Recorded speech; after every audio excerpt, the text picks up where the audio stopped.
views and opinions expressed on Geeks Under the Influence are that of the panelists and not of our sponsors, Amazon.com and TeePublic. Parental discretion is advised.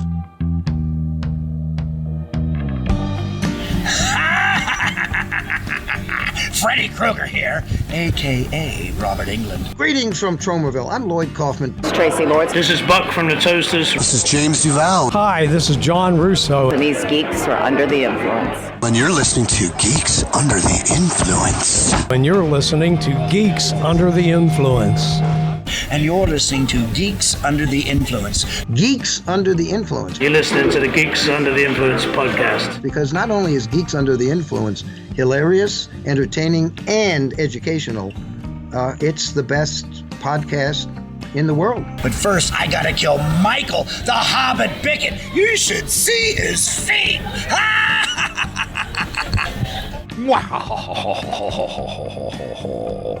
I was hoping that other people would join in. No, again, and this is going way back. We like to let you just do it. Hang out to dry. Just hang out to dry. Oh, man. No, we're not only gonna run over you, we're gonna reverse just a couple times back and forth. It's been like, it's approaching 8 years of doing this, and I still Leroy Jenkins thinking there's an army behind me, like following. Yeah, and they're like, no, you do you. You think Leroy Jenkins, we know you're Buster Scruggs. Yeah, exactly. Yeah. My little harp going up to heaven. Yeah. Happy Halloween season, everybody. Jesus Christ. Spooky season is upon us. Spooky season is upon us. We're recording this on the first day of fall. We are now officially in the fall season. So yes, we are. And fortunately, the weather got better. It's been 90 degrees all week here, and then it dropped down to 70 before we started recording. Breeze, leaves are starting to fall. Perfect. Yes. Perfection. I listened to AFI's Fall Children earlier this week, so that's the official start of Halloween season is when you listen to AFI's Halloween EP. Definitely. How do we have the same traditions? It's eerie. I mean, we've been friends for like 20 years, so. That is true. Yeah. And that song's just, that whole EP is fucking awesome. That whole EP is fucking rad. Yeah. But anyway. We are doing our annual 31 Days of Halloween. Yay! Oh, so exciting. I love it. One of my favorite annual shows that we do for GUI, we get to talk about all the spooky stuff that you should be watching during the Halloween season. Now, it gets trickier and trickier each year that we do this because we are doing alphabetically from the beginning to the end of the month all the movies that you should be watching, and we can't repeat. Yeah, this is too much work, Hobbit. So now, with every year, there's more stuff off the list that we cannot pick for our choices. So. Yeah. Challenge is on. Year 4? Is this? Yes. Year 4 of us. Now doing we're still baby staging it technically, like as far as the level of horror movies, the quantity, but it really depends on what letters you get. Yeah, because there's letters that we're never going to get to all the amazing movies in that letter, like the S's and the T's, the V's. Surprisingly, even the V's, are very fucking heavy. But you get into like the Y's and the Z's and the X's. X. It's a great year for X. Like at some point, there's got to be like there's got to be X has to become like a number at some point, or something has to. Yeah, I wonder shift who with got X, what they chose for this year. You got that was easy. Y'all softballed it. It was like, right into that. Yeah, that is not even fair. Spoiler alert. That is not even fair. Stick around for X. Yeah. One person tuned in and be like, I just want to know what they got for X. And they're like, okay, cool, done. They're like done. 2 minutes into the episode. I remember one year somebody had X and they had like double X. Yep, that was me. Yeah. Yep. Check it out. It's good. Yeah, that was the anthology series by female directors. It was great. It was really good, actually. In 2020, and of course it was extra because it's fucking awesome. And then you had Men with the X-Ray Eyes one year, I think. Yes. Such a good pick. The deep cut there. Yeah. So but there are some challenges and there's some like spoil of riches letters during our 31 Days of Halloween. But that's what kind of makes it fun, is that you get your ones that are easy and you get the ones that are a real challenge to track down. There's also some letters that, like, there's plenty of movies out there with it, but all the movies are just garbage. Well, yeah. I've made some choices this year, definitely, that I could have chosen the better movies or the more popular movies for that letter. And I was like, I'm going to do something no one's ever heard of, that's easy to find, that's either really bad, but it's fun, or just weird, and you should check it out. And so I've made some choices just because I think sadistic, I think some of my choices Yes. this year. Okay, so I'm here for it. Evil. I remember the very first year we did this, you went like family friendly for most of your picks. Oh, I was like, yeah, Halloween like, Town. You had like Hocus Pocus. And, like, I remember that. Yeah. Yeah. I'm also trying to fuck y'all up this year. So I'm excited about my choices. Well, let's get into it. Thank you so much for checking out the 4th year running, 31 Days of Halloween on Geeks Under the Influence. Welcome.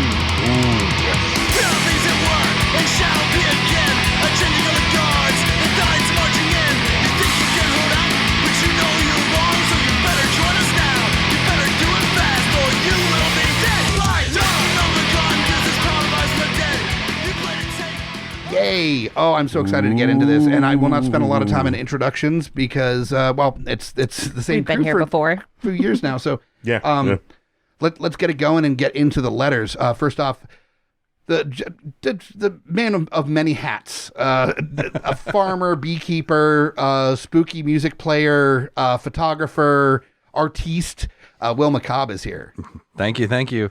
I'm definitely glad to be back on, in the Halloween season again. They even had me on a couple of episodes not related this year. That is true. So that was if it's fun. spooky or dinosaur related. Well, yeah. I mean, like that's there.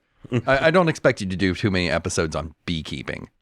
I mean, there are some bee horror we'll movies. do a super special episode of Aquila and the Bee, and you're like, that's actually about the spelling bee. I'm like, wholesome content. I fucked up. Oh, my bad. I got a pocket full of honeybees. I don't know what.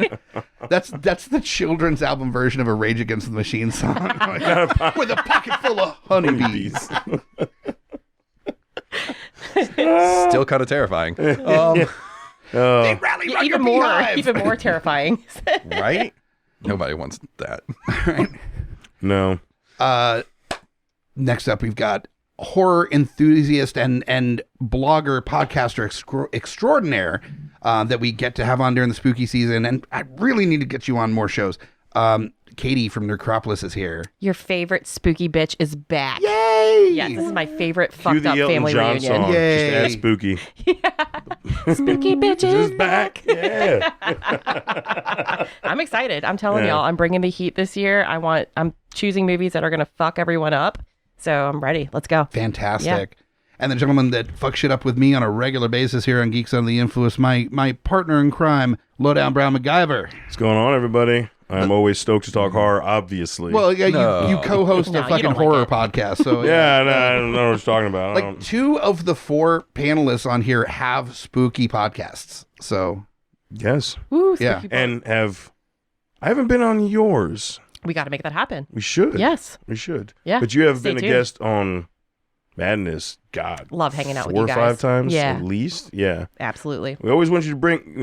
You bring it. So we always want that fun. What I love about Katie will mention something that's just like a factoid that she says it in a way like everybody knows, but it's this bizarre fucking factoid that absolutely nobody besides her knows. There's no chance. Like, and then in 1963 when he killed his mother, and you're like, what? Whoa, okay. I don't. Horror nerds are my people. Yeah, what can I say? Fucking great. I'm fun at parties. Yeah. And the man, the myth, the legend. Oh, wait, what? That's fine. It's fine. I'm being nice. See, this is what I get when I introduce I'm being nice. Yeah. The fucking emoji that looks like a brown soft serve. Yeah, there you go. There you go. Is that better? That sounds better. Yeah. Oh, like the Hobbit Bickett. I'm like DJ Marshmallow, but with a poo helmet instead of the marshmallow. I want to go to that show. Yeah. I want to go to that show.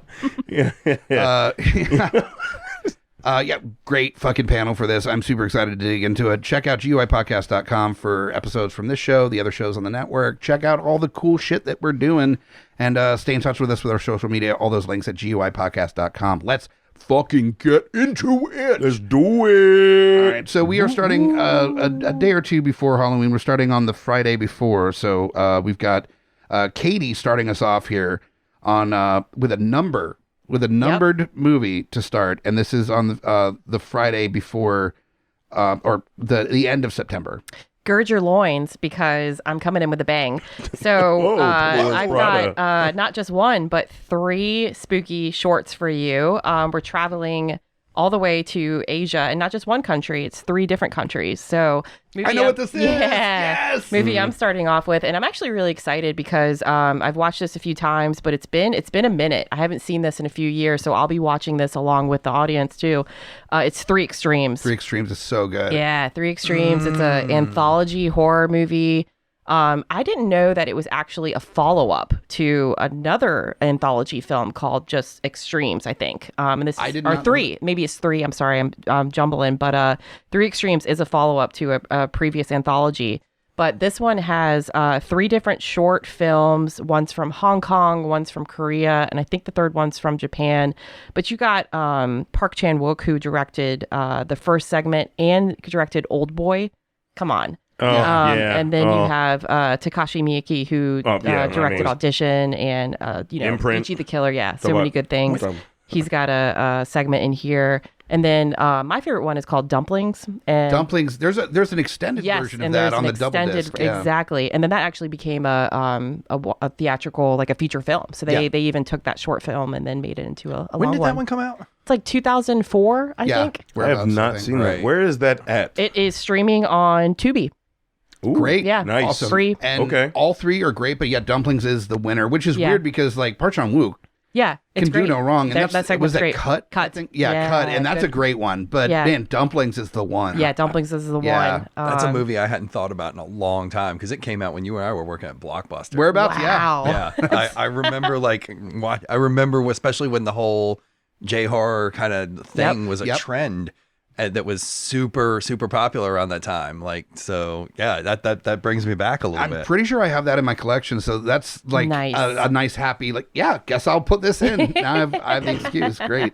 Yeah, and I will definitely be checking that out along with you listeners. Yeah, I have not seen that. So that's part of the fun of this, folks, is that we get there. I feel like everybody that's been on every one of these episodes for the last 3 years has been turned on to something that they're watching along with the listeners. Right. Absolutely. And that's 100%. Fucking awesome. I always leave this episode really excited to go check out things that you guys talk about. Well, there's never time that any one of us on the panel doesn't find out about a movie that we need to check out. Absolutely. Exactly. And then we'll just watch, and then we get to enjoy it the same day you guys do. So that's awesome. So Lowdown, you're next with your letter. You are rocking the A. I am, and I went with what I consider to be a deeper cut for horror film, because I really haven't met a lot of people that have seen it, but maybe you listeners have, and it's awesome if you have. You can rewatch it with me. It's American Gothic. Oh, I have seen American Gothic, but it's also been a minute. I remember that early 2000s, late 90s. Ooh, no, way older. That's late 80s. Okay, it's an 80s slasher. Got you. Mm-hmm. Yeah. And the cover of the video is the play iconic, on the comic, whatever the fuck his name is picture of the farmer, except in the house in the back on the top window, there's people getting murdered. With pitchforks out. As one does. As you do. Okay. But it's just such a dark, I remember the first time I saw that, I think I was probably I was under 10, or maybe right at 10. And it was just so dark, for a horror movie. It was just such a bleak horror film. There was just it goes into what happens when you're just isolated, and when you go into isolation, that's what you stay with as far as your ideology and your mentality and what you raise your kids on, with no influence at all of how the world has moved forward. Gosh. And it's just and this is back in the 80s. So I was gonna say that's that mentality is that's such a this turn is campy slashers. Horror version of Flowers in the Attic is what you're saying. It's kind of. Well, so the premise is this woman. So it starts off fucked up. This woman had lost her baby, and I forget what happened to the dude. I don't know if he left after that or what, but her and her friends get together and they try to go on a vacation. When they find this island that they fly to, right? But on this island, there's actually one family that lives there, and they come across the house. They invite me for dinner, but then as these people are just going about their day, one lights a cigarette, yada yada. They're wearing it's the 80s. They're wearing tighter clothes, no bra, yada yada yada, and they're like, "Oh, you're sinners and evil." And then they find out they have this kid, and then they find out they have there's 2 more kids, and there's those weird sexual It's heavy. Who are the kids fucking? Nobody, right? This sounds like somebody got an Airbnb next to the Duggars. Like, yeah, it's just like, like these kids act like they're 10 or 12, but they're in their late 20s. That's like their mental state. Creepy. And like the oldest daughter, like is like this is my baby doll, but it's like a mummified fucking infant baby doll. Baby. Like live pay, like it's fucking dark, man. Oh, like, wow. I recommend you check it out. It's a fucking. I've seen the cover more times than I can count. I've never gotten around to seeing it. It's one of those things that it sticks in your brain, but you just never see it. So this is a good reason to check it out for sure. Good pick. Underrated. I recommend everybody check it out. Yeah, it's a fucked up horror movie. Yeah. I've got B. And I picked a more recent movie for the letter B. There's a film that came out recently called Bloody Hell. And if you're familiar with it, it's about a gentleman that I think worked at a bank, and there was a bank robbery or something like that. Anyway, he ends up like blowing him away. He's got like rage issue shit, and he ends up like being the hero. But also they're like, or did he like go on a fucking rage tear and just like murder a bunch of fucking people? That he didn't have to murder. And so there's like mixed feelings about it or whatever. He gets asked to go on this trip to like Scandinavia somewhere. And he's like down and out and stuff. This is a couple years later after all this stuff happens.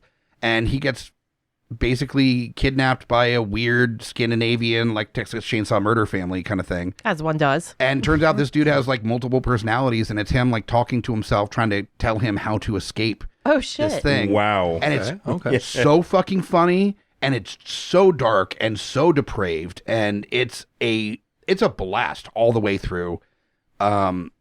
It's got a slow burn to start, but at no point do you feel like you're bored. Like it's moving pretty well, even with the slower parts in the beginning. Nice. And then it just hits this great crescendo on the and it's very much worth a watch. The actor that's in it, I don't really know him from much else. He does a fantastic job of playing like the more scared and the more like demented, like quote unquote evil guy that's actually the one saving the day, that's telling him how to get out and stuff. It's a great performance all the way around. A lot of fun. Nice, right on. So, is it streaming anywhere? Where can we watch it? I think if I remember correctly, and let me double check, but I think it was on Shudder the last time that I checked. Cool. So I'll double check. I did not check for American Gothic. The Scream Factory did do their thing with it up to the Blu-rays. They haven't done like a 4K of it. Oh, very cool. That movie, they probably won't come out. They're picky with what they put out. Right. 4K yeah. Well, then it's good. Yeah. Scream Factory always coming out with. But it's at the Blu-ray level at least. So at least you can go there and you should be able to pick up Amazon through our link or whatever. So. I am loving these picks already because I am eating up this information of new recommendations for me. I have not seen Bloody Hell. Bloody Hell is a really fucking good time. I have no doubt that you're going to absolutely love it. Awesome. And yeah, I'm pretty sure it's on Bloody, or it's on Shudder. But it's on Bloody Hell. Cool. It's on Bloody Hell. No. All right. I guess we're kicking it over to letter C. Letter C. Mm-hmm. I'm not going to do as deep of a cut on this one, but I am going to start us off with a fucking blast of a movie. One of my favorite franchises. And here we go. I think I know what this is. It's going to be Critters from 1986. Yes, I knew it. I just rewatched 1 and 2 like 3 weeks ago. They're so much fun. There's so much fun. Now, even though 2 is like so weird because it's an Easter movie. What? Technically, it is. It really is. It's so weird. You don't get many good Easter horrors. No, you don't. Yeah. But I mean, it's just like Passion of the Christ doesn't cut it, you know? There's the weird bunny in what Tales from the Dark Side. Yep. But no, it's just who would have thought to put that? I mean, the eggs. Okay, well, there's eggs. Oh, so Easter. I'm like, that movie's hilarious. Oh god. Anyway, such a good time. And I can't remember the director's name. But like, also the fact that like he directed Bill and Ted's, Excellent Adventure. Yeah, which makes sense. But then like Mr. Holland's Opus. What? Yes. Which was an epic Seriously? fucking film. Yeah, Yeah. director is Critters. Epic fucking film. Amazing. Right. Another factoid I did not know. From the director of It's like Bill and Ted's Excellent Adventures and Critters comes Mr. Holland's But Opus. yes, if you need some giant mouthed chewy monster fur balls, I fucking love Critters. Not I love Furbies, Critters but so much. tribbles from hell, fucking Yes. Critters. Let's just The get worst their- tumbleweed of all time. Right. Yeah. all their little personalities. Like, remember when the one gets like it just missed and it grazed his fucking head, and he's like turns around and looks like bitching. Like it's like fucking love it, dude. I love those movies so much. Me too. So It knows what it is. It's not trying to be anything more than Exactly. just a campy, Exactly. fun ride. And it is. It does It's a great so job. much fun. Like, I even- was so scared of it though when I was a little kid. I was born in 1986. I feel like I watched Critters when I was like 5, and I was terrified. They had the little teeth, sharp razor edge teeth, and the red well, eyes. they had the one big one. The one big. That's what I'm saying. The worst tumbleweed of all time. Yeah. So yeah. Oh, it's such a good film. Fuck so yeah, I'm dude. glad to take y'all back. I'm glad to take y'all back. Thank you for that nostalgic I'm when you journey. said see, I'm like, it just fits, dude. Wait, that was It fits. that was literally Leonardo DiCaprio's like very first movie, right? He was in one of the Critter sequels. I'm telling y'all. I promise. It must have been 2. I think I don't remember if it was It had 2. to- It was it had to have something, been- but it had to have Leo been is 2. in it. Okay. Yes. So that I believe you. I just that- don't know. I'm trying to because I watched 1 and 2. Like I really don't watch 3 and 4 so much. And that's the movie that he's picking up his young 25-year-old girlfriends with. He's like, I was in Critters, right? Obviously. that's totally Well, what it also solves like, the I was mystery in- of like what is eating Gilbert Grape, and it's a critter. It's That's what it is. That's what was eating Gilbert Grape. It's Critters. Yeah, critter. It's what sunk the Titanic. You just go up to you just go in a club, go up to some 20-something girls like I was in Critters 3. Gush. Yeah. Like that's totally how that I mean, works. I would be lured. Come on now.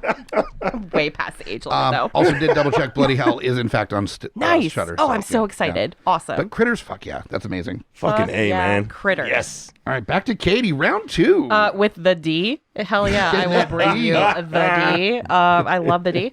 So, in the spirit of, I wanted to choose films that actually scared me. I think when people are like, I'm so into horror, I love a horror fanatic, a question we always get is like, what, does anything actually scare you anymore? Yes. And yes, yeah, we're humans, right? Like things still scare us.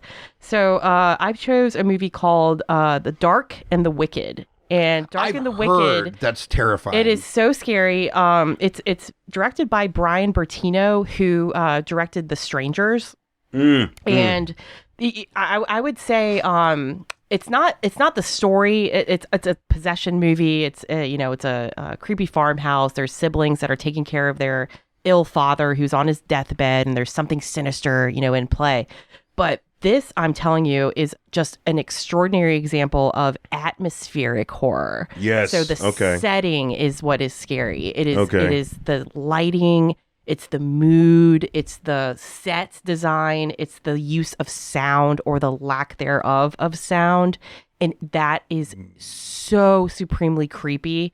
I just really recommend if you're trying to be like, what's something that actually might creep me out? This is one I would check out, and this is streaming on Shudder. Is it like the same with the setting as like Robert Eggers utilizes? It's Robert Eggers-esque for sure. Because like the for lighthouse sure. and the witch, just alone, the Yeah. settings of those places are so fucking terrifying. Yeah, I You would know, say and- absolutely, it's in that vein for sure. I don't know if Just with the setting. I mean, Yeah, just with the yeah. use of Yeah, the what's use of around the you. set. It's for free. It's free. Like if you're actually filming on location outdoors, all that is free. Yeah, exactly. It's free. And I just think it's a You know? masterclass. and in that's why using folk set. horror is getting more popular. Because people realize that shit's. Yeah. But also, it's some of the most terrifying shit Oh yeah. that you'll ever watch. Yeah, absolutely. You know? And it's so simple in premise, but yeah. Yeah, no, I agree. Robert Eggers too. That just Oh yeah. Well, God. Oh, Oh, man. man. Yeah. we could have a whole nother discussion on that one. So Seriously. Yeah. Totally. So yeah, check it out. Dark and the Wicked. Dark and the Wicked. And you said it is streaming Yep, it's on Shudder. on Shudder. Fuck yeah. Woo. Get a Yes. Shudder subscription. No, I've been looking at that, and I've heard from several other people that it's terrifying. So, Yeah. like, I'm definitely checking that out. I this can't season. even I had to look up what the plot was because I was what the lingering feeling was for me was just how creepy the set was. Oh, that's what great. stayed with me. That's awesome. Yeah. Hell yeah. Nice.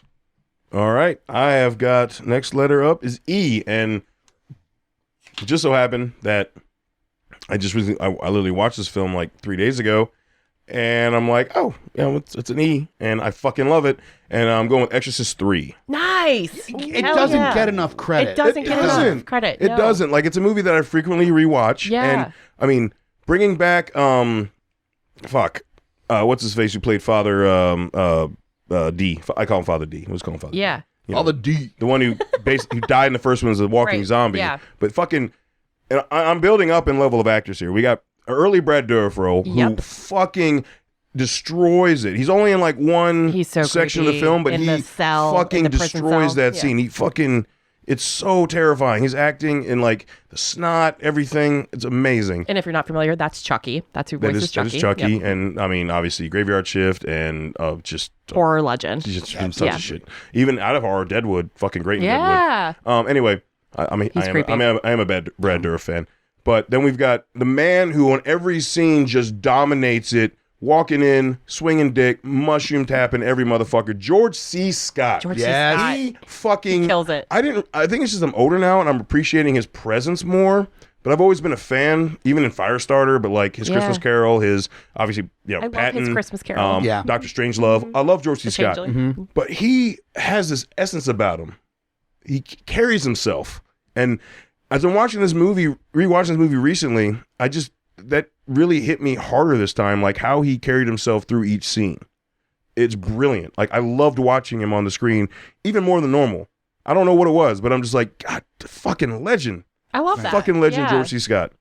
Yeah, I mean, I guess that I just have gotten to a place where I'm really appreciating more His excellence. or just the act. It's like watching Anthony Hopkins. You see it on the screen, right? I feel like they say that every 5 years your taste buds change to a degree, where there's foods that you didn't like before that you're going to like. There's stuff that you liked before that you're not as into. I feel that the same happens with film, is that it doesn't change so dramatically that you don't like the things, the movies that you liked before, but maybe some you don't enjoy as much, some you enjoy more. Actors, it's the same way, where you really start to appreciate the deeper sensibilities that these actors are portraying as you get older. You get, oh, he's doing so much with his eyes, or like he does a little like neck swivel thing that really sells the thing that he's doing. You get those little nuances, or that like more. one thing he does with his voice that another actor might not have done at that particular part in his dialogue. I was like, ooh, look at that read on that line. Yeah, Like, but seriously, nobody would have chosen that way to read that line. But you're dead right. There's a scene towards the end of the film when he's pinned up against the wall, and the way he delivers that speech, I'm like, no one would have done that besides George C. Scott. Yep.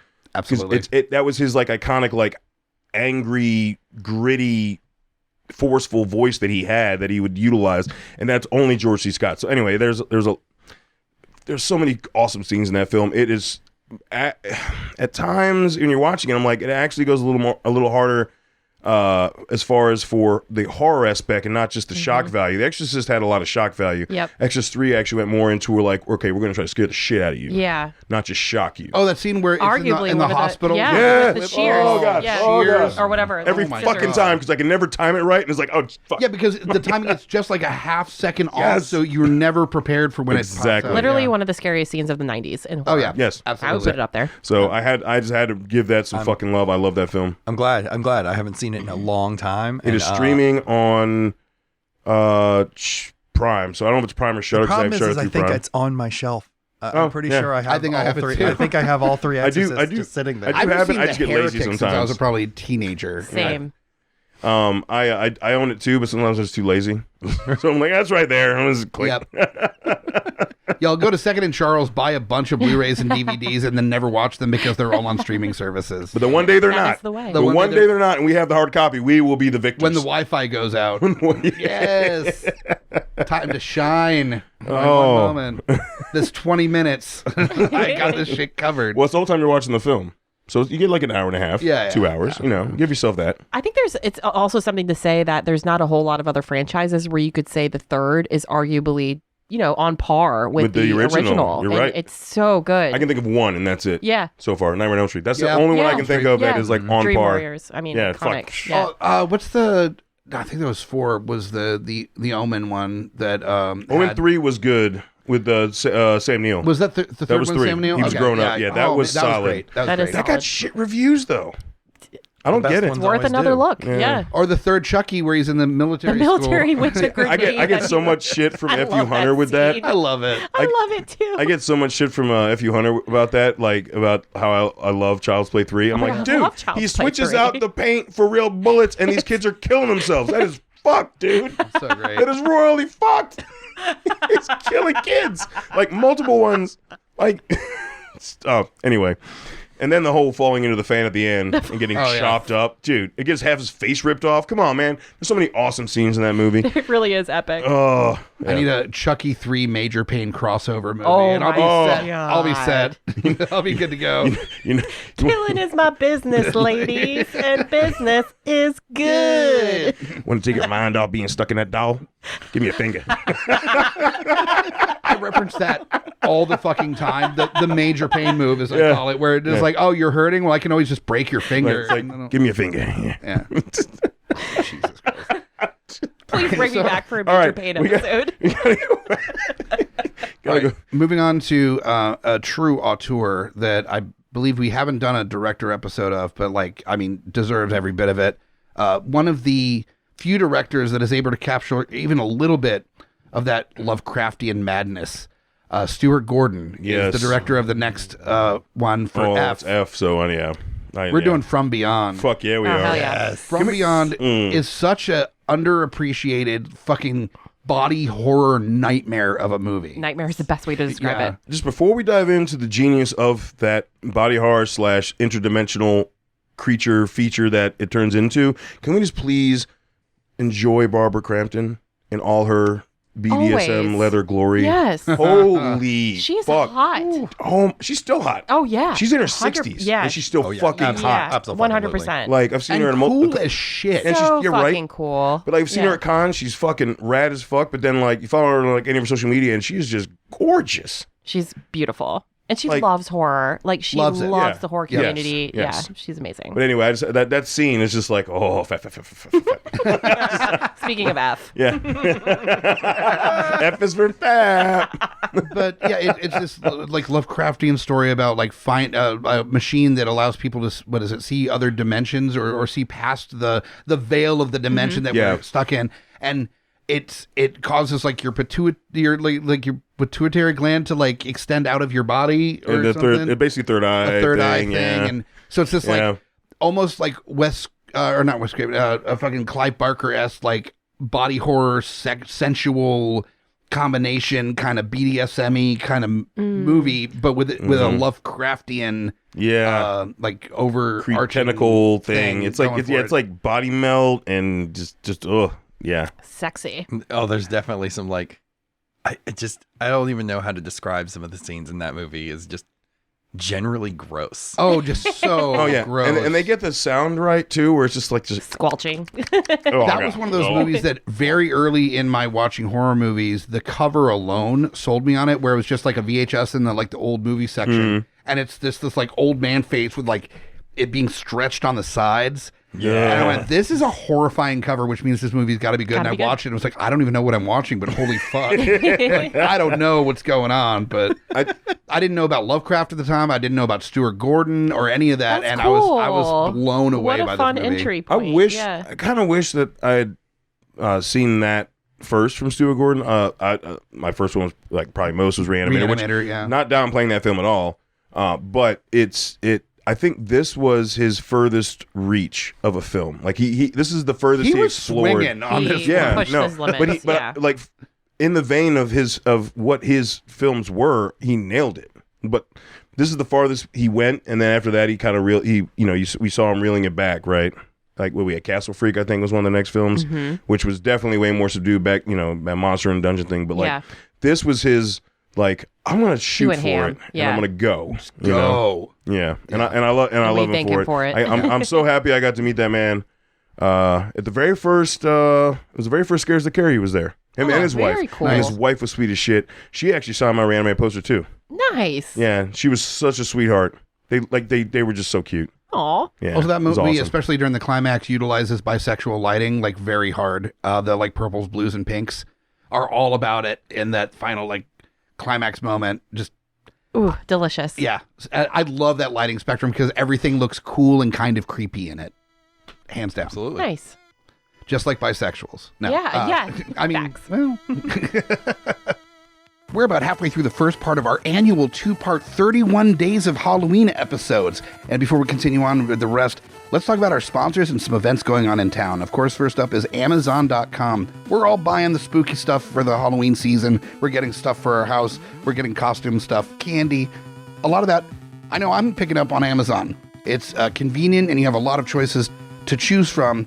And if you shop through the link at GUIPodcast.com, you can also help out your favorite show.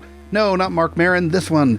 And you can help us out by just buying the stuff you were going to buy anyway. Some of that goes to us instead of Amazon, so you're also kind of giving them a finger a little bit and allowing us to buy all the spooky goodness that we want for the holiday season to decorate the studio with. So all you got to do is go to GUIPodcast.com, upper right-hand corner of the main page, click on the Shop Amazon link. That will send you to the Amazon where you can purchase like normal, and we will just get some of the credit for whatever you purchase. Another way to help us out, and the preferred method really, is to buy some merch. TeePublic. Go to GUIPodcast.com/store. That'll send you to our TeePublic page where you can get shirts, coffee mugs, button stickers, baby onesies, all sorts of stuff with over 50 designs from the Geeks Under the Influence network. So we've got all of our Halloween seasonal designs back out and on the store again, as well as some new designs, including some new spooky designs coming out soon, and Renaissance man, Renaissance woman, and Renaissance person designs to celebrate the return of Brendan Fraser into the zeitgeist. All of that's available and on sale pretty often, so if you don't see it on sale right now, wait a week, check again. Keep checking the store. We have new designs coming out all the time, and it's a great way to celebrate the spooky season with some spooky designs from Geeks Under the Influence. October 31st doesn't have to be the end of all the spooky stuff. November 12th at Fallout RVA is the return after 4 years of Synthetic Nightmare. Our buddy Will on this episode and next episode. His band, they haven't played in 4 years, and they're coming back to play with Barry White Hansen. If you're unfamiliar, check out Barry White Hansen on YouTube. It will be a funny, weird, creepy good time. More information at falloutrva.com, and we'll be posting links on our social media as well. Now back to the episode. What's up, Will? What do you got for G? All right, so I had to think about this one a little bit, and this is a movie that got brought up recently, actually, at Scares That Care, and I ended up buying a copy of it because my wife has been doing a lot of artwork with like eyeballs in artwork and like growing out of things and like weird skin textures and things I've been like seeing that. the shit. It's very cool. Yeah, Hellkit and RVA. Check it out. There's a bunch of eyeball stuff. Fuck yeah, there's pause. Go check it out. Like, this isn't like biased. This is some of the coolest shit that's coming. It's so fucking cool. Yeah. But because of that, letter G is going to be a bizarre demonic ride called The Gate. Oh, the original fucking absolutely. Oh, where this fucking kids open a gate to demons in their backyard and under their bed, and these little fucking monsters are running around and eyeballs growing out of people's hands. Oh, but like it's like you get to the point where you don't know, the little ones are so cool and like creepily cute, but then the giant one that just grows up through the fucking living room at the end, you're like, man, that movie was rad. Was it The Gate 1 or 2 that the body falls and turns into a bunch of? It was in The Gate 1. It was that Gate 1. Yeah. Oh, God, that's it's a good scene. It's a great effect for the time. Oh yeah. No, that movie again. I feel like I see it in across like the horror But socials, not as much as it should but be. I feel like it still is kind of a sleeper. And it's also such an underrated when people are like, how can I introduce my kids into the horror genre? And people go Monster Squad or like other things. And I'm like, no, The Gate. Like, or both. I mean, obviously all of them, but like also add The Gate into that. No, you should definitely add The Gate. I agree, 100%. Because that was only PG-13, wasn't it? Yeah, The first one? I think so. Yeah. And it's just a campy, fun creature feature kind of ride. Yeah. Young Solid. Stephen Dorff. Yes. Oh, right. I Oh, forgot wow. about that. Oh my gosh. So, Shows you the dangers of metal. Hey folks, Blade just wasn't his first horror movie, just so you know.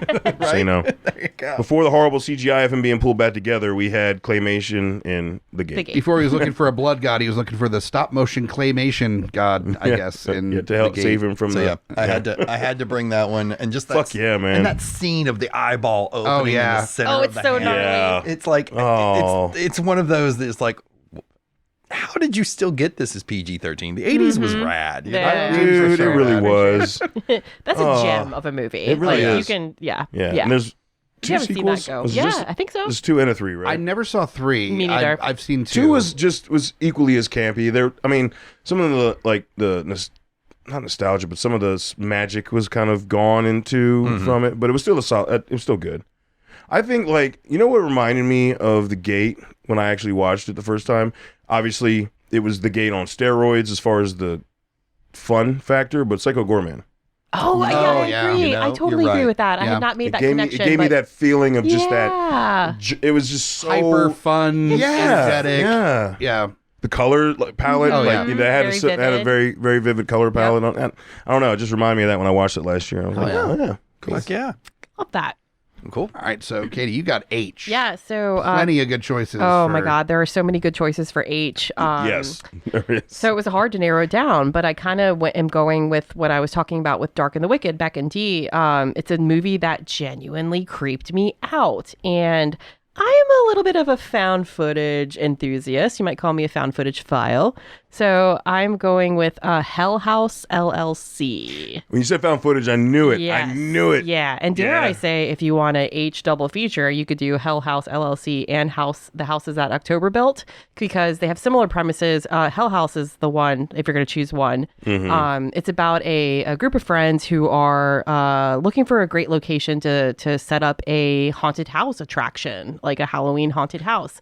And they find this haunted, like actually haunted place. House, yeah. And it's like actually like a portal to hell. And there's horrible sequels. Please skip the sequels, at least in my opinion. Yeah, there was 3. There's 2 and 3, good. right? Yeah, there's two 3 sequels. of them. Yeah. But the first Hell House is genuinely creepy. Yes. And I'm looking at Hobbit because I think you have a little bit of a phobia of some clowns. Yeah. Right? Yeah, there's some some creepy fucking ass like, clowns I don't have a in phobia this of clowns, movie. but these freaked me out. Yeah, they're like the Creepy. props that they're trying to set up within the haunted house that become alive, and that's the hardest part of going to like King's Dominion for their haunt thing. Yeah. Is that they like, have the whole clown section. Most of it's fine, and then when you even like graze the corner of the clown section, there's like creepy clowns doing creepy juggling shit, like on the main thoroughfare, and for some reason they always know.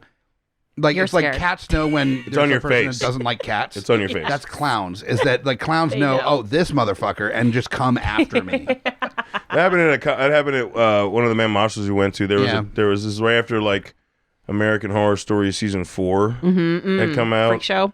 Yeah, so it was the March after that. So it was the back end of that season was still on, and there was a twisty. Oh no! It was like it was one of the 2 nights Like a we were magnet. shit hammered, and like we were shooting. And he was like, "Oh fuck!" He was like, "Oh," he pointed him out to me, so it's his fault.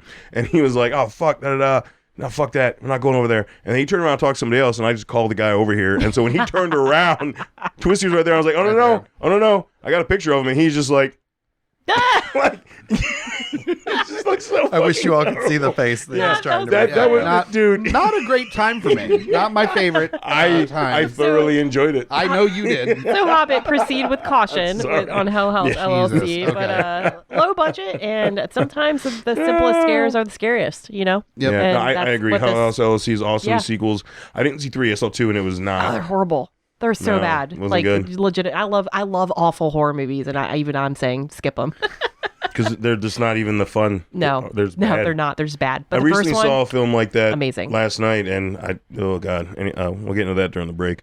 That's on Shudder, right? Yes, They're still on it's Shudder? on a few things. I think Shudder, Tubi, Amazon, maybe. Yeah. Okay. The beauty of horror. It's all over. It's everywhere Yeah. now. It's everywhere. Now, Everywhere. imagine if we see. I don't know. Would we love horror as much now if it wasn't such limited when we were getting into it? I think it would be harder to find like our vein of horror that we specifically like because of its access. We'd have more access to a lot of it. So like I really like body horror stuff, and like if you can especially do like psychological body horror stuff. So like Cronenberg. So I was gonna say Cronenberg is like right up your I think I actually end up watching more garbage horror now because you gotta be more so selective. accessible. Yeah. That I'm like, there's movies I've gotten. I'm like, I am turning this fucking piece of trash off. I am done. What is this awful What shit? I do, I'll be like, I have 4 hours, so I can watch 2 like full feature length films, and then I have 42 different apps, so I spend an hour and a half just looking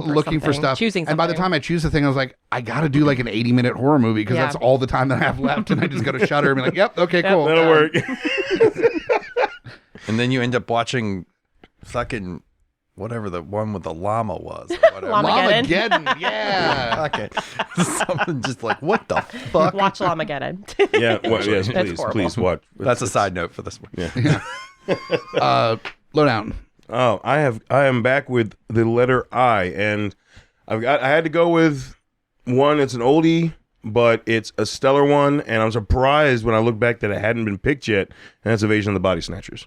Oh yeah, I fucking absolutely. love now, and I will say this, so that way, I mean, it might ruin it in the future for somebody else's eye, but I would say both 1956's OG and the 78 remake. No, Yeah. they're both great They're both films great. for different reasons. Different reasons, yeah. I mean, they're like they're coming, they're already here. Which Yeah. one? Is great Which from the one? Which is original. horrifying. Do you want Yeah. us to watch this year? This year, I'm more partial to the 78, Okay. but I own both, and I will rewatch the 56 as well. Like, I think I am one that puts myself into the time the film was made. That had Yes. And it is very horrific for the time. It's like War of the World shit, Orson Welles I was shit. going to say right? that it's all about like the paranoia that we're like experiencing it's as humans' a society. response to it, and that's the horror. Absolutely, And it's very Twilight Who's Zone-esque. the 78 one that You know? did the? It's a meme now. The Donald Donald Sutherland. Yeah. Yeah. Yeah. Jeff It's great in Goldblum it. was in it too, actually. Yep. Was he Yeah. really? Yeah. Son of a bitch. They tried to do another Invasion of the Body It's called Snatchers movie Snatchers? in the mid 2000s. They did. I think Snatchers it's called The Invasion, right? The Invasion Yeah. with Naomi Oh. Watts and I Naomi think Watts. Jude Garbage. Law or something. It was Fucking bad. it was garbage. Not Yeah. great. Yeah. Oh god, it was terrible. I was trying not. That's why I just put the 2. That's why I just put the 2. The effects are really fun too. I Yeah. think in the 78, both the 50. Yeah. 56 or the 50s movie and The 50s one, they're doing the thing where they like fade between frames Yeah, thing. it's which is- adorable. It's adorable. Yeah, it's great. It's Love the it. same thing I gave people when we did the Madness when we did the Killer Phil for the Blob. I enjoyed both for different reasons. Yeah, what they did absolutely. with the film, right? Yeah. So the 78 definitely focuses more on the alien whole Yeah. taking over thing. Yep. While still incorporating that paranoia from the humans, right? Because it's almost like pre the Thing, where it's like we don't know who to trust aspect, which Yes. is God, I still love bringing that. in that paranoia, but just incorporate. They just did it like paranoia. They just did it The like modern version of that was 2016 when you found out that that your uncle's friends were all racist. You're like, oh no, oh you've been shit, here the whole time. fuck, oh. Fuck. God damn it. So it's just it's really felt like I'm a big fan of remakes that actually make you feel like you're watching a different film. Yeah. And this was like the original plus. What what they I love did that with it, you description. know? Absolutely. And- Also, like the whole pod people thing is such a Yeah. that people like that was a legacy. Like people People talk, still use what I- that. that's Oh, what I was pod gonna people, say. you know? Exactly. Yeah. And that came from that. So Exactly. that's cool. So fuck yeah. Oh yeah, nice, solid. Yeah, I'm definitely gonna have to. I've seen the 50s one recently in the past like year or so, so I think I'm gonna do the 70s one. Fuck yeah. because it's been a while for that. But I got Jay, which Jay is tough. There's not a ton of Jays out Jay there. is low But key tough. surprisingly, this one has not been brought up, and I double checked because I was actually surprised. Jacob's Ladder. Ooh. Yeah, oh, that Tim movie's- Robbins. oh, right? God. Tim Robbins, yeah. Oh, that And movie's harsh. It's Oh. harsh, Oh. and it's a movie that talks about the what are the experiments of the Vietnam vets? Oh, it There was yeah. MK Ultra or whatever, And with the acid tests and stuff, And then the gas. Agent Agent Orange, Orange. and Agent stuff. Orange, It's part of. It's part of. Yeah. Where I love a movie where you don't know if the protagonist is crazy or they are actually seeing what they're seeing. Right. And this movie does a really good job of keeping you really in the middle for the majority of the movie, Mm-hmm. where you're wondering if there's multiple dimension things happening, if there's like his visions are real or not, like that if It's you a see layered past the movie. veil, there's so much Yeah. happening. And at points it gets close to losing you, but it always kind of keeps you just on the edge of being lost of what's happening, but never Yep. to a point where you're fully like away from the movie.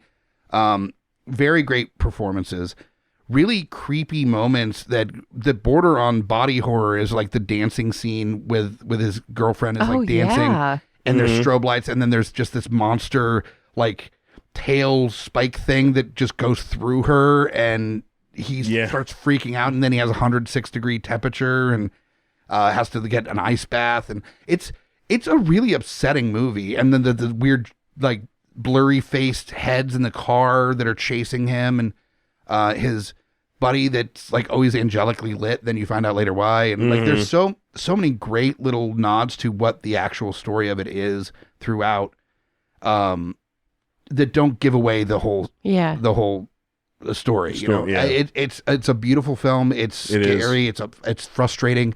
Like you said, I described that film as upsetting. It's very upsetting, disturbing, but it also doesn't shy away from overtly talking about the challenges that vets had when they came back. Well, that's what I was going to say. I love when movies have that layer of horror, like things that are, like you were saying, that we don't think are real or not necessarily real. That's really scary, but actually, the reality is equally, if not even more scary too. Wait, we did this to our own people. I love that. Like, that's really well done, and it's hard to do. And hard that's to pull a perfect example of what the best parts of sci-fi and horror for me are those stories that I think most tend to have some underlying social commentary. Yeah.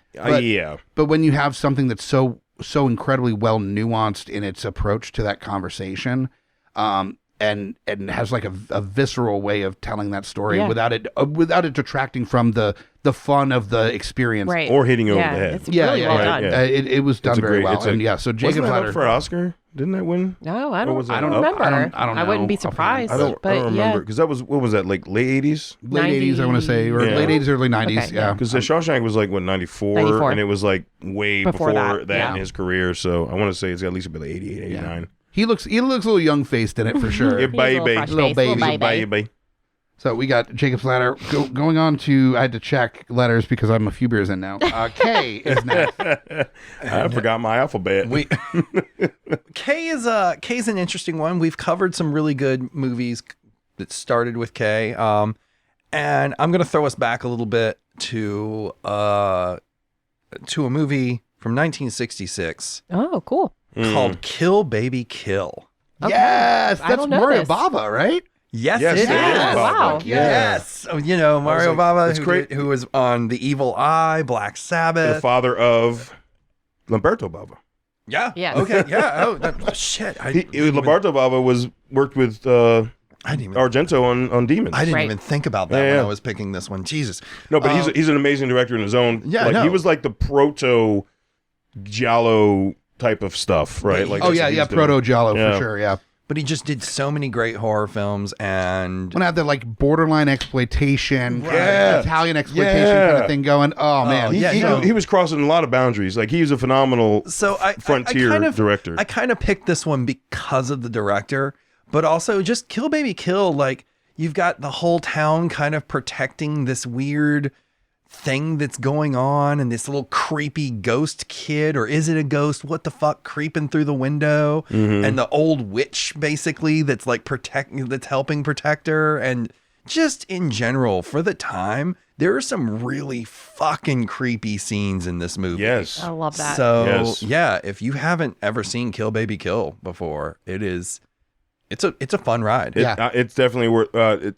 Do you own that, or was it streaming somewhere? I do own it. I looked it up, and I believe it might have been It's not. I don't think it's free, but I think you can rent it on Rent it Prime somewhere. for And fucking rent it. Yeah, I would say rent through our that link. shit. Rent it through our link. Horror. Haven't dove into Bava a whole lot, Mario Bava a whole lot. It's a fun time. I mean, there's some really solid Mario Bava movies out there that ride that line. It's pre-giallo, like Italian thriller, some action-y kind of exploitation kind of vibes to some of his stuff. He also got not credited for a lot of things that he was doing when I was looking it up at first. Like in the credits, they if you go through his IMDb, it's like uncredited. Yeah. I'm like, what the fuck? There's a ton of stuff you weren't credited for, dude. So yeah, no, that's my pick.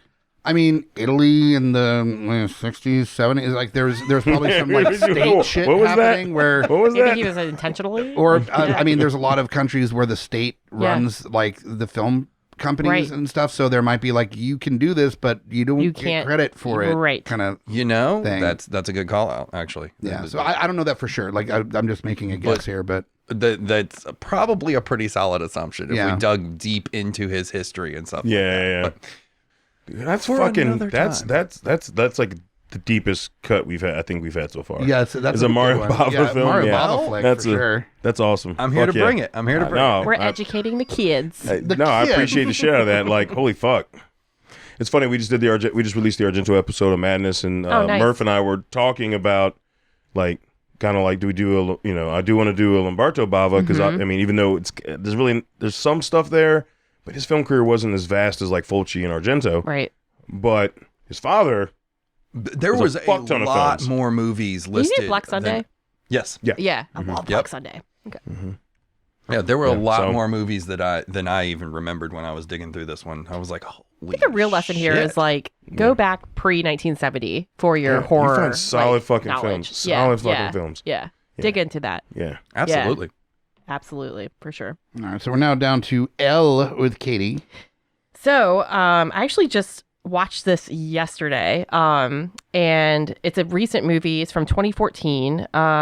It's kind of a bonkers, like, descent into madness film. It's called Last Shift. Has anyone that seen? fucking movie's awesome. Yeah. The Last Shift at the police station. Yes. That movie's, I fucking love that film. I had not. fucking it love was that a first film. time watch for me, and I liked it so Yeah? much that I put it on the list. That movie's So- got a couple Hang on, let really me make a fucked note. scenes. Yeah, right? Yeah. So Really fucked it's scenes. as Lowdown was saying, it's set in a police station, and it's the last shift of this station before they move on to a different location, and it's about this rookie cop woman who's doing the last shift, and the whole thing, like, it kind of starts a little creepy, and then it just descends into fucking madness. Yes. I mean, this So movie good. is bonkers. So good. And it is, again, it's like one of those examples where the simplest scares, the simplest special effects are so effective.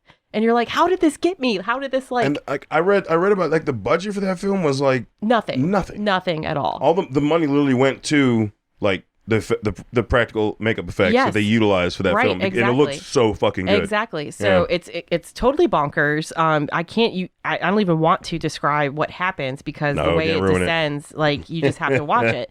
But I will say, if you're into like culty vibes, if you're into supernatural, into just weird, like surreal horror, then definitely check this one out. Who are you sitting on a podcast with? Yeah, right. If you are anyone in this room or listening to this, Yeah, I don't know. If you're friends with anybody in this I bought room, a digital copy of it because I did. Nice. I've never seen like an actual physical copy anywhere. Yeah. So I bought like the digital copy off of Vudu. So it's in my very library. cool. Okay. But I think I recently saw it streaming somewhere. Tubi is where I watched it. Okay, Great. I thought I saw it somewhere for free. Why is there's a whole theme emerging, and this is all like underrated gems? I feel like Yeah, we're no, fuck, we're but all that- One also, sharing. Educating I wanna the youth. say, We I've said that. heard Educating the youth. Tubi mentioned a couple times, and Tubi has really come up hard with some of their like deep cut horror stuff Yeah. that they Fuck have yeah. available. They've done a really Solid. good job of curating some Totally of their free. stuff. Yeah. Fuck yeah. Yeah, check out Hell Last yeah. Shift. I was not expecting to hear that. As far as I know, I'm the only person to watch that film until now. I know two people. Cheers, Now there's buddy. two. Cheers. Yeah. Now there's two. It's a There are two. going to be a lot more now. Yeah, no, yeah. Fuck yeah. All right. So for M, I had to bring in. I gotta bring in my boy. I feel like I looked back in the past and I had something either always John Carpenter or something Stephen King. So I had to bring in with this something Stephen King. And I'm going with Frank Darabont's adaptation of The Mist. Nah, is oh great. my God. That fucking movie is... I haven't recovered yet. I know, right? Like Too soon. That movie went so fucking hard, dude. God. Oh, God. And the worst, it was like unnecessary. Oh, It was man. completely not the choice, just like in the film you're watching and you're like, why? Why did you just do that? And also, like, this movie came out in like 2013 or 2014. So like the whole conversation about like religious zealotry Oh my was God. like, you don't even know what you're. What- got what's no, about bro. to This come. shit slaps a little think different in 2022. Yeah. I think Like, this was. I think this was. I think I was still living in the one bedroom I had. This was. I think this was before. Like this was like 08, 09. Yeah, Actually, I think you're when this right. came yeah, out. no, I think it's, yeah. So I think. Yeah. it was a little ahead of its time on talking about like how quickly you can turn a herd when they're scared or or threatened. even like Right. how a group still craves like those niches. Aspiation. Yeah. Well, that's what we were talking that's- about before. There's multiple layers of horror. There's the madness is happening outside in the mist, but then there's the human element of all these fucking crazy people Which in is this also madness. market, which Yeah. is also madness. And more terrifying somehow. That's why Stephen King and George Romero were so close, is because they had a common theme of like sometimes the monsters are us. And most of the time. Yeah. I mean, no one doubts that now. But literally one of my most hated horror characters of all time was Mrs. Carmody. And she does such a good job of playing that character. I like to say that it is like a sequel to Donnie Darko when she's severely doubting your commitment to Sparkle Motion. And then she moves to like a harbor town and murders the non-believers. And then we had a pre-Walking Dead what the fuck was what's his name? I know who you're talking about. What was her name? She got beat in the first season, and Daryl and her friends. Carol. We had a pre-Walking Dead Carol. Oh yeah, Carol. Can someone walk along? She's the one that left, and then that's who he sees at the end. Right when the thing. It's not ruining for anybody. Oh my god! I don't want to say too much because I'm sure there's people that haven't seen it, which still, it's painful to me. And then Toby, I forget his last name. He's the bagger guy. He's a great actor. He's in other Darabont movies. He played in the lesser known Truman Capote movie. I think it was just called In Cold Blood. That he played. It came around the same time as Capote came out with Philip Seymour Hoffman. Which I've seen that one, so I don't know about the other one. I forget Toby's last name, but like he did an amazing job. It just got overshadowed by Philip Seymour Hoffman. He's a great character actor. Yeah, he's great. He's fantastic. Yeah. No, but that film, as being King Reader, it's a short story out of the Skeleton Crew. I mean, I've read those short stories multiple times. Like Darabont has done the most justice to any King property. I agree. I completely agree. Between that, The Green Mile, obviously Shawshank. I mean, so good. It's so fucking good. Yeah. Well, and you have a movie that has some like vague notes of Lovecraft kind of like sprinkled in. Vague?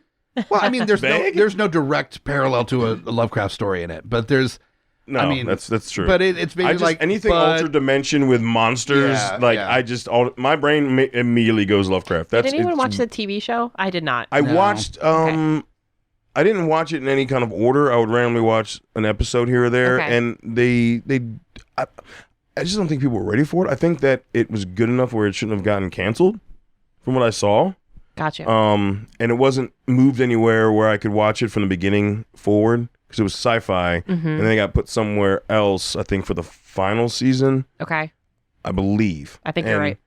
And but it was never where I could actually go back to episode 1 and watch it from the beginning to really get a feel for how they were telling the story. Because I feel like that makes sense as because in the book it takes time over. It's over a period, right? Yeah. And you could definitely do 3-4 seasons out of that. Now, am I a monster myself, or did other people feel this? Where at the end of The Mist, and I don't want to spoil things, but where like clearly things are getting like a handle, and never mind the twist or whatever, but like that suddenly like The Mist is being like handled in a way, and you're like, oh, okay, this is like a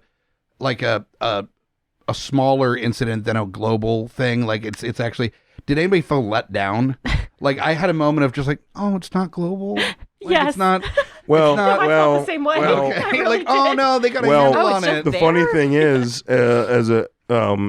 in that particular aspect, it was viewed as being small, but in the King universe, it was just another like thin between universes. In the Dark Tower series, they call it thinnies, and where you could, if you were like strong enough and of sound mind and like body, you could cross through. Oh, okay. Thinnies. So it's kind of like in the vein of the movie. Yeah, that's it. In the King world, you're like, nah.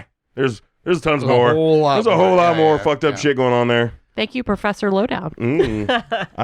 I read too much Stephen King. I just want the Mist sequel where it's literally just tracking down that like 40-story tall monster with the tentacle that face. Motherfucker! No, dude. Can we have like a? What would the Mist sequel be called? It's like it's like a mockumentary where it's just like fucking like the Great White Hunter from Africa showing up to try to take down this gigantic like, weird. Ultimate... I'm so here for that. Yeah, put it on sci-fi. We get like immediately. Mist and Cloverfield like crossover. That's what I'm saying. That's what I'm saying. That'd be rad as fuck. The moist. Yes. Sorry. The moist. The moist. The moist. Well, that's the name of the episode. Oh my god! For sure. Oh, Speaking of, we are at the end of the part 1 of our 2-part 31 Days of Halloween series of episodes. So check out next week will be the next half dropping. So make sure to enjoy this part. It will come out in time for you to be able to watch all this shit. And the second part will come out in time for you to be able to watch the second half. So, and we will have on our social media a picture and possibly downloads of the actual calendar with all the releases, so you can keep track of that without having to constantly reference the episode. So share that. Share that on your social medias if you're doing, and also please hashtag GUI Halloween if you are doing the day-to-days. If you're watching any of the movies on our calendar because of inspiration from this episode, hashtag GUI Halloween at us on our social media. And let us know that you're having a good time watching these movies. Like, we want to see it. We want to hear about it. So fuck yeah, we do. So stick around next week, second half. I'm Mike the Hobbit. I'm Lowdown. Join us or die. Shut the fuck up, Hobbit. Watch the goddamn movies. Join us or die. Join us or die. Or I will swallow your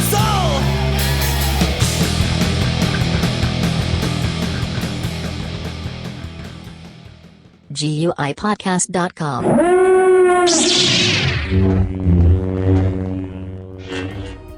Coming straight from the mouths of madness, I'm Lowdown. I'm F.U. Hunter. Do you love horror? We fucking do. So this is a podcast dedicated to all things in cinematic horror. We're talking movies, television, composers, special effects artists. We're gonna fucking cover it. So if you love horror, embrace the madness.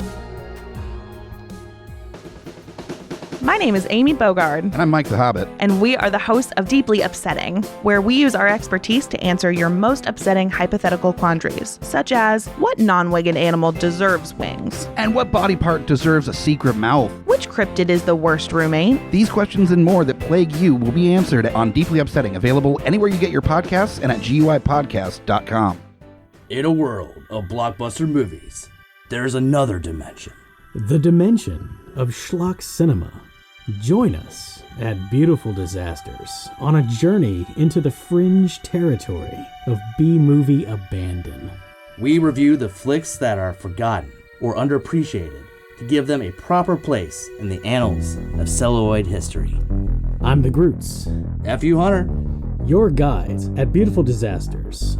Come along with us for a fun ride. May the schlock be with you. In a world with too many reboots and remakes, two men will stop at nothing to make it even worse. Join Mike the Hobbit and Tondi as they play by their own rules while pitching new takes on some of your favorite and least favorite films and TV shows. What podcast would dare to bring this upon the world? This is Smack My Pitch Show.